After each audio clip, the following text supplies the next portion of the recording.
Hello friends, UCC के YouTube channel में आप सभी का फिर से एक बार हार्दिक स्वागत है। अगर आप हमारे चैनल पर पहली बार विजिट कर रहे हैं तो हमारे चैनल को सब्सक्राइब करना ना भूलें और सब्सक्राइब करने के बाद प्लीज़ प्लेलिस्ट जरूर चेक करें। अगर आप बैंकिंग या एसएससी की तैयारी करते हैं तो आप हमारे चैनल के साथ बने रहिए। चलिए शुरू करते हैं आज का अपना ये वीडियो। दोस्तों, वीडियो शुरू करने से पहले एक दरखास्त और कि अगर ये वीडियो आपको पसंद है तो प्लीज़ इसको लाइक करिएगा और आपके जितने भी फ्रेंड कंपटीशन की तैयारी कर रहे हैं उन तक इस वीडियो को प्लीज़ शेयर करना मत भूलिएगा। चलिए शुरू करते हैं आज का अपना ये लेक्चर। क्वेश्चन नंबर 1 हमसे कहता है कि 1891 में भारत की कुल जनसंख्या 23.6 करोड़ रुपए थी। अगला क्वेश्चन है, अन्नपूर्णा योजना 2000 में प्रारंभ हुई थी। ये दोनों ही चीज, अन्नपूर्णा योजना इसका नाम और आपके पास ये जो साल दे रखा है 2000 वर्ष में आरंभ हुई थी। दोनों ही आपको पेन डाउन करने हैं, राइट डाउन करने हैं और ध्यान से इसको लिखना है, ठीक है। इसमें कुछ भी गलती मत करिएगा और इसको टाइम टू टाइम आप रिवाइज पक्का करिएगा। चलिए बढ़ते हैं अगले क्वेश्चन की ओर। 1993 तक भारत में गरीबी का आकलन राष्ट्रीय नमूना सर्वेक्षण संगठन NSSO के द्वारा किया गया था। जब सूर्य तथा चंद्रमा एक सीधी रेखा में होते हैं तब क्या होता है, तब कौन सा ज्वार आता है, तब आता है बृहद ज्वार।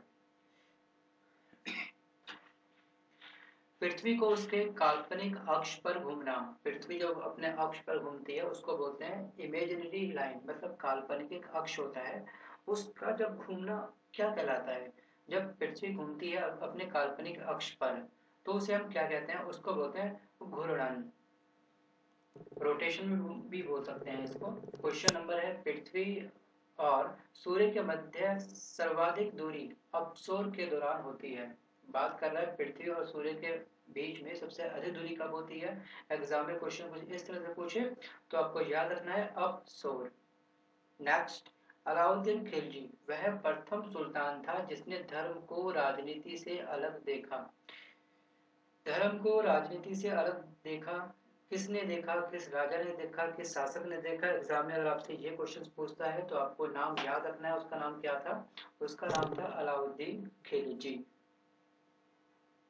दिल्ली सल्तनत का पहला अफगान शासक कौन था, उसका नाम क्या था, उसका नाम था बहलोल लोदी।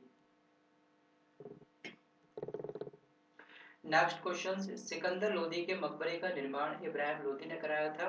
ये कई बार एसएससी के एग्जाम में पूछा गया है। ये सभी जो क्वेश्चन है एग्जाम के पॉइंट ऑफ व्यू से बच्चों बहुत इंपॉर्टेंट है, एसएससी के एग्जाम के पॉइंट ऑफ व्यू से। अगर आप एसएससी की तैयारी कर रहे हैं तो प्लीज इन सभी क्वेश्चंस को पेन डाउन करना मत भूलिएगा। सभी क्वेश्चंस बहुत इंपॉर्टेंट है। जो जो कीवर्ड आपको नोट करनी है वो हमने ग्रीन पेन से हाईलाइट कर रखी है। केवल उतने ही वर्डों को आप पेन डाउन करना, लिखना और उसको समय समय पर रिवाइज करना मत भूलना। अगला क्वेश्चन है कि तेनालीराम कृष्णदेव राय के दरबार में था। बीजापुर के गोल गुंबद का निर्माण किसने कराया था, कई बार क्वेश्चन पूछा गया है। इसका नाम है महमूद आदिल शाह। दक्षिण ध्रुव का अक्षांश कितना है, 90 डिग्री होता है। ताजमहल का मुख्य वास्तुकार, ताजमहल को जो डिजाइन करा है उसका नाम क्या था, उसका नाम था उस्ताद अहमद लाहौरी। एवं जो मिस्त्री था, जो प्रधान मिस्त्री था उसका नाम क्या था, उसका नाम था उस्ताद ईसा खान।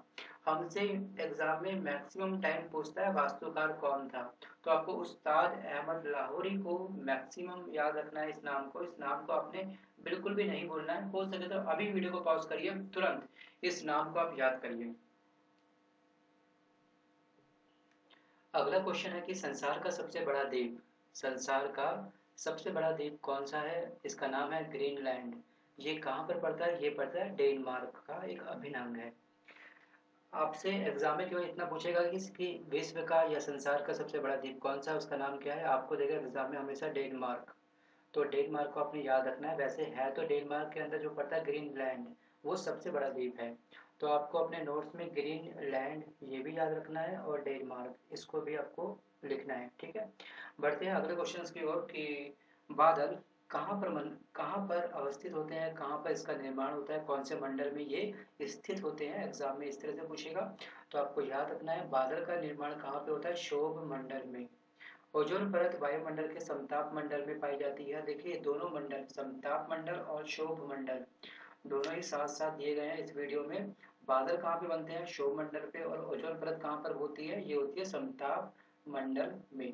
तो आपको बिल्कुल भी कंफ्यूज होने की आवश्यकता नहीं है इसमें कि कौन सा मंडल क्या है। आप ध्यान से नोट करिए और रिवाइज करिएगा टाइम पे। मैं आगे रिपीट कर रहा हूँ आपसे क्योंकि मैं आपको पूरा फोर्स करता हूँ, रिवाइज रिवाइज रिवाइज। अगर आप रिविजन टाइम पे नहीं करते हैं तो इस वीडियो को देखने का कोई भी रिजल्ट नहीं आने वाला। इस वीडियो को क्या, अगर आप कुछ भी अपनी सेल्फ स्टडी करते हैं किसी भी सब्जेक्ट की, अगर आप रिवीजन पे फोकस नहीं कर रहे हैं तो रिजल्ट आएगा लेकिन बहुत लेट आएगा। अगर आपके पास टाइम बहुत अच्छा है, आपको कोई इंतजार नहीं है, लेट आए कोई दिक्कत नहीं है अगर आपको, तो आप जैसे स्टडी करें वैसे करिए। बट आई थिंक सो कि आपको रिविजन हैंड टू हैंड करना चाहिए। अब देखिए अगला क्वेश्चन है, व्यापारिक पवनें कौन से दाब से चलती हैं। व्यापारिक पवनें उपोष्ण उच्च दाब से चलती हैं। थल समीर तथा समुद्री समीर बनने का रीजन क्या होता है, इसका कारण जो होता है वो होता है संवहन। नेक्स्ट क्वेश्चन, पृथ्वी के वायुमंडल का सर्वाधिक घनत्व क्षोभ मंडल पर होता है। कोयला किस प्रकार की चट्टानों में पाया जाता है, कोयला पाया जाता है अवसादी चट्टानों में। जस्ता का प्रमुख उत्पादक देश कौन सा है, कनाडा। जस्ते के साथ में एक आता है अभ्रक। अभ्रक का मैक्सिमम उत्पादक देश कौन है, इसका नाम है भारत, इंडिया। दोनों ही एग्जाम में कई बार क्वेश्चंस पूछे गए हैं तो इसलिए मैं अभ्रक भी आप लिखिए, अभ्रक और जस्ता दोनों। अगला जो क्वेश्चन है वो है, मपूतो मोजाम्बिक देश की राजधानी है। मपूतो किस देश की राजधानी है, इसका आंसर होगा मोजाम्बिक। अगला क्वेश्चन, भारत में नियोजित आर्थिक विकास का शुभारंभ 1951 में प्रथम पंचवर्षीय योजना के प्रारंभ से हुआ था। देखिए यहाँ से एक क्वेश्चन ये बनता है कि प्रथम पंचवर्षीय योजना कब प्रारंभ हुई थी, 1951, 1950, 1952, 1953। तो आपसे के सामने पहला क्वेश्चन तो ये रेडी हो गया कि 1951 में पहली पंचवर्षीय योजना हुई। हमको इस सेंटेंस से एक आंसर मिल गया अपना कि इस तरह से क्वेश्चन बन सकता है। अगला क्वेश्चन बनता है कि भारत में नियोजित आर्थिक विकास का शुभारंभ कब से हुआ था, जब से पंचवर्षीय योजना प्रारंभ हुई थी। पर प्रथम पंचवर्षीय योजना प्रारंभ हुई थी 1951 से, मतलब साफ साफ दिखाई दे रहा है। इस सेंटेंस को ध्यान से पढ़िए और देखिए कि इसमें से क्या क्वेश्चन बन सकते हैं। अगला क्वेश्चन है इक्विनॉक्स। इक्विनॉक्स वर्ष के दो काल कौन कौन से, 21 मार्च तथा 23 सितंबर को दिन और रात बराबर होते हैं। किस किस दिन, दिन और रात क्या होते हैं, बराबर होते हैं। 12 ही घंटे का दिन होता है और 12 घंटे की क्या होती है, रात होती है। तो इसको बोलते हैं इक्विनॉक्स। तो इस समय दो दो डेट हमारे पास में होती है, 21 मार्च को ऐसा होता है और 23 सितंबर को ऐसा होता है। अगला क्वेश्चन है, शिक्षा के माध्यम के रूप में अंग्रेजी की वकालत किसने करी थी। ये थे लॉर्ड मैकाले। अंग्रेजी की जो वकालत करी गई थी, जो अंग्रेजी जो भारत में आई, वो किसके दिन थी, ये थी लॉर्ड मैकाले की। अगला क्वेश्चन है कि राजा राममोहन राय को भारतीय जागृति का जनक कहा जाता है। भारतीय जागृति का जनक किसको कहा जाता है, राजा राममोहन राय को। वेदों के पुनरुत्थान का श्रेय किसको जाता है, स्वामी दयानंद सरस्वती को। इंडियन काउंसिल एक्ट 1861 के द्वारा भारत के गवर्नर जनरल को अध्यादेश जारी करने की शक्ति प्रदान की गई थी। देखिए 1861 में जो इंडियन काउंसिल एक्ट था, इसके अंतर्गत क्या क्या बात रखी गई थी, इसका एक्ट का जो प्रावधान था, जो रूल्स था, वो क्या था, वो आपको पता होना चाहिए कि भारत के गवर्नर जनरल को अध्यादेश जारी करने की पूरा शक्ति प्रदान थी, पूरा अधिकार था, वो कभी भी अध्यादेश जारी कर सकता था। अगला क्वेश्चन है कि भारतीय प्रशासनिक सेवा लॉर्ड कॉर्नवालिस के शासनकाल में प्रारंभ हुई थी।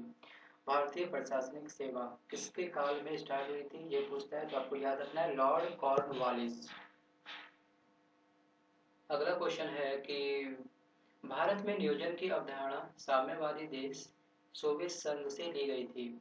नियोजन की अवधारणा कौन से देश से ली गई थी, आपको 4 देशों के नाम देगा, तो यहाँ पे राइट आंसर है रूस, सोवियत संघ। अगला क्वेश्चन है कि राष्ट्रीय विकास परिषद की स्थापना 6 अगस्त 1952 को की गई थी। अंतर्राष्ट्रीय परिषद इसको बोलते हैं इंटर स्टेट काउंसिल का अध्यक्ष कौन होता है, प्रधानमंत्री।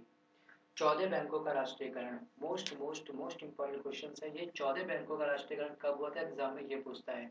वो वर्ष पूछता है, ये वर्ष है, ये ईयर है 1969, ठीक है। और उस समय कौन सी पंचवर्षीय योजना रनिंग में थी, कौन सी पंचवर्षीय योजना चल रही थी, ये थी हमारी चौथी पंचवर्षीय योजना के दौरान 14 बैंकों का क्या हुआ, राष्ट्रीयकरण कब हुआ, 1969 में।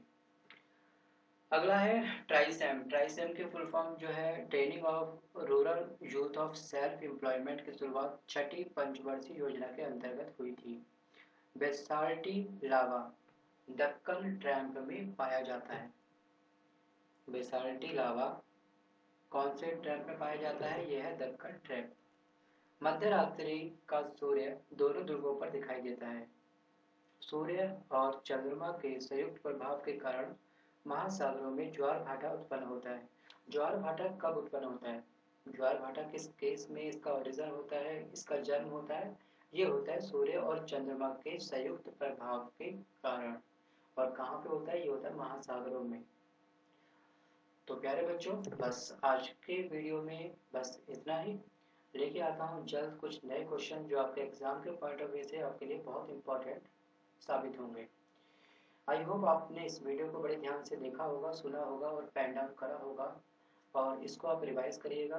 मैं अगेन रिपीट कर रहा हूँ, अगर आप चाहते हैं कि आपका सिलेक्शन बहुत जल्दी हो, सिलेक्शन में अगर आप टाइम कम लगाना चाहते हैं, तो हमारे चैनल के साथ बने रहिए। और अगर ये वीडियो आपको पसंद आया तो प्लीज़ इसको लाइक करिएगा। मिलता हूँ जल्द एक नए वीडियो के साथ में। Bye bye, take care, thanks for watching this video.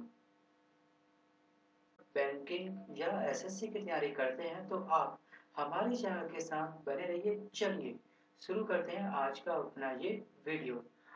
दोस्तों, वीडियो शुरू करने से पहले एक दरखास्त और कि अगर ये वीडियो आपको पसंद है तो प्लीज़ इसको लाइक करिएगा, और आपके जितने भी फ्रेंड कंपटीशन की तैयारी कर रहे हैं उन तक इस वीडियो को प्लीज़ शेयर करना। सर्वेक्षण संगठन NSSO के द्वारा किया गया था। जब सूर्य तथा चंद्रमा एक सीधी रेखा में होते हैं तब क्या होता है, तब कौन सा ज्वार आता है, तब आता है बृहत ज्वार। पृथ्वी को उसके काल्पनिक अक्ष पर घूमना, पृथ्वी जब अपने अक्ष पर घूमती है इसका नाम, और आपके पास ये जो साल दे रखा है 2000 वर्ष में आरंभ हुई थी। दोनों ही आपको पेन डाउन करने हैं, राइट डाउन करने हैं और ध्यान से इसको लिखना है, ठीक है। इसमें कुछ भी गलती मत करिएगा और इसको टाइम टू टाइम आप रिवाइज पक्का करिएगा। चलिए बढ़ते हैं अगले क्वेश्चन की ओर। 1993 तक भारत में गरीबी का आकलन राष्ट्रीय नमूना। हेलो फ्रेंड्स, यूसीसी के यूट्यूब चैनल में आप सभी का फिर से एक बार हार्दिक स्वागत है। अगर आप हमारे चैनल पर पहली बार विजिट कर रहे हैं तो हमारे चैनल को सब्सक्राइब करना ना भूलें, और सब्सक्राइब करने के बाद प्लीज़ प्लेलिस्ट जरूर चेक करें, अगर आप करना मत भूलिएगा। चलिए शुरू करते हैं आज का अपना ये lecture. Question number 1। Question number 1 हमसे कहता है कि 1891 में भारत की कुल जनसंख्या 23.6 करोड़ रुपए थी। अगला क्वेश्चन है, अन्नपूर्णा योजना 2000 में प्रारंभ हुई थी। ये दोनों ही चीज, अन्नपूर्णा योजना